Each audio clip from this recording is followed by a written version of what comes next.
করার টাইমটা আমরা পাই নাই। আমরা বাসায় ছিলাম, ঘর থেকে বের হইতে পারি নাই, কোচিং করতে পারি নাই, ক্লাস করতে পারি নাই, আমাদের একটু সময় প্রয়োজন ছিল।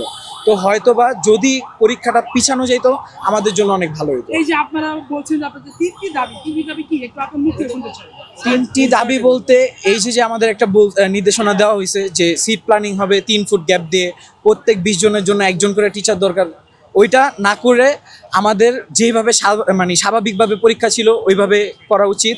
তারপর আমাদের যে এই যে নতুনভাবে 33টা দাবি জানাই, মানে 33টা নির্দেশনা দিছে, এটা বাতিল করা দরকার। আর আরেকটা লাস্ট দাবি হলো আমাদের 2 মাস অন্তত 2 মাসের টাইম দেওয়া দরকার, যে ঢাকা বোর্ডের জন্য 2 মাস পিছিয়ে দেওয়ার জন্য। মেধাবী স্টুডেন্ট সবাই স্টুডেন্ট, সবাই পড়ালেখা করতেছে। দূরত্ব এটা হলো জাস্ট আমাদের একটা সাহস যে হ্যাঁ আমরা এইভাবে কখনো এই ফরম্যাটে কখনো পরীক্ষা দিই নাই। এইচএসসি দেই নাই, জিএসসি দেই নাই, এইভাবে আমরা দিই নাই। জিএসসি তো আমরা অটো পাস, এসএসসি দিছি নর্মালভাবে দিছি, কিন্তু আমরা এইচএসসিটা চাইতেছি যে মানে নতুনভাবে জানি কিছু না আসুক, পুরানভাবে। জুলাই অভ্যুত্থানের মাধ্যমে তো নতুন কিছু আসার জন্যই তো আন্দোলন করেছিলেন, হ্যাঁ। তাহলে এখন পরীক্ষার ক্ষেত্রে আপনারা কেন নতুন কিছু চাচ্ছেন না? এখন আমরা তো ওই সময়টা পাই নাই, ওই জুলাই অবস্থানে তো আমাদের সময়টা চলে গেছে। এই জন্য আমরা চাইতেছি যে 2 মাস পিছাই দিতে আমাদের পরীক্ষা। আপনাদের আগে যে একটি পাবলিক পরীক্ষা হয়েছে এসএসসি পরীক্ষা, তারা তো সময় পেছনের জন্য আন্দোলন করেনি, আপনারা কেন করছেন?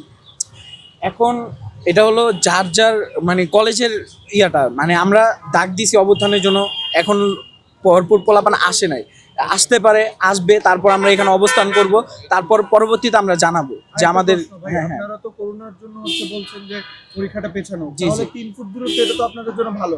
স্বাস্থ্যবিধি বজায় রেখে আপনাদের পরীক্ষা নেওয়ার একটু চিন্তা ভাবনা করেছে, তাহলে এটাতে আপনার সমস্যা কি? আপনারা করোনার জন্য বলছেন যে পেছানো।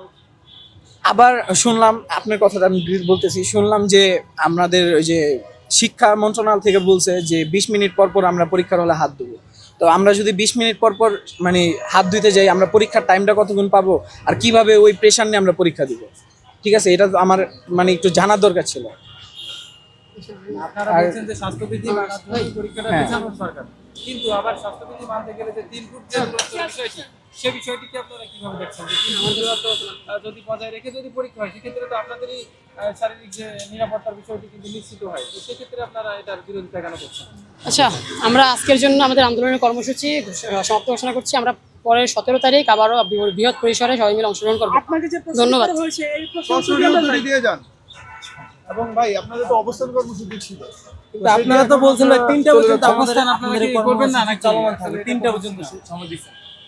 3টা পর্যন্ত সময় দেওয়া হয়েছে, আমরা এখন আসি, দেখি পরবর্তীতে কি হয়, আমরা আপনাদের আপডেট জানাবো পরবর্তী।